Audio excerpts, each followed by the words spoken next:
Donc, je suis Patricia Martinez. Des éditions Passiflore. Nous sommes du sud de l'Aquitaine, dans les Landes, et nous avons une double ligne éditoriale. On publie de la littérature, une littérature assez exigeante, récompensée par le prix de la Nouvelle d'Académie française en 2020. J'arrête pas de le dire, j'en suis tellement heureuse que je m'en lasse pas. L'un de nos auteurs, alors ce prix de l'Académie, pardon, a été remporté par Chantal Detchery, qui est une auteure pessacaise, qui a eu avant cela d'autres prix et qui n'a pas fini de faire parler d'elle. C'est une écriture très poétique, très travaillée, très agréable à lire. Deuxième satisfaction très récente, Léon Mazzella, l'un de nos auteurs, qui a publié Le bruissement du monde en début d'année, a été sélectionné pour participer à la foire du livre de Brive. Le bruissement du monde, c'est un recueil de fragments, voilà, que Frédéric Beigbeder a qualifié Léon Mazzella de Philippe Delerme basque. Pardon. Voilà. Voilà pour la littérature pour l'instant. En ce qui concerne l'autre branche de notre ligne éditoriale, c'est la culture du Sud-Ouest, avec des ouvrages sur le sport, le rugby par exemple, comme des ouvrages un peu plus artistiques. Et nous avons un exemple là, je vais y revenir. En ce qui concerne la fin de l'année 2021, nous venons de publier un petit bijou.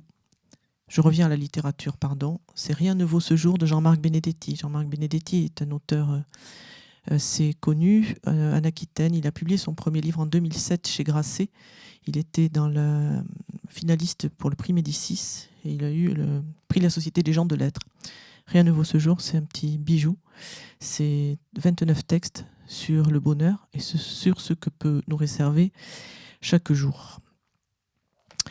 En littérature aussi, j'ai choisi de mettre aussi l'accent sur On rêve, on vit, on aime de Marie-Laure Hubert-Nasser, auteure bordelaise, ici elle est chez elle.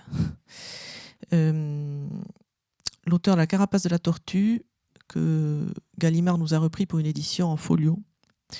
On rêve, on vit, on aime, c'est un hommage à la sororité.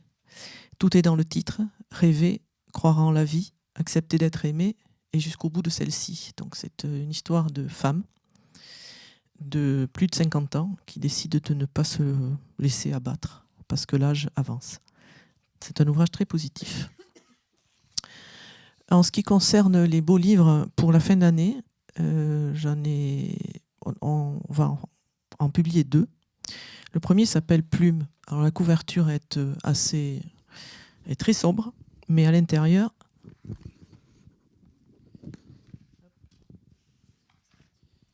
voilà ce que ça donne. C'est un festival d'images en noir et blanc. Ce sont des oiseaux. Cet ouvrage sera feuilleté après, quand on partagera un verre.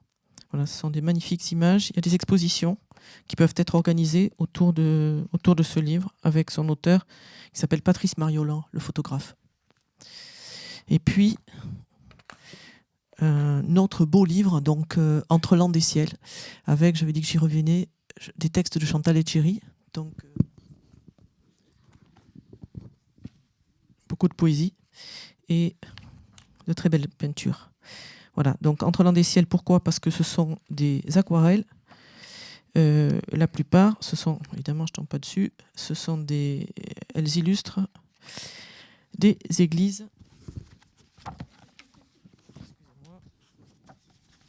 Voilà, des églises et des chapelles romanes landaises. Ça peut être dans n'importe quel pays. C'est pour ça que Landes est au singulier. Pardon, il y a une faute là, dans le report du titre, mais le titre entre Landes au singulier et Ciel au singulier. Voilà, donc c'est dans n'importe quel coin de notre belle région d'Aquitaine.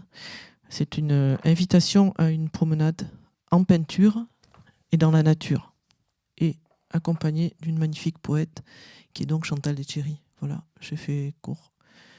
Je vous remercie. simplement oublié 2 choses, évidemment. Rien ne vaut ce jour est disponible pour ceux qui le souhaitent en service de presse. Ça sera dans une petite pochette blanche. Et puis, Passiflore publie aussi des ouvrages en grand caractère, en taille de police 18. Voilà, merci.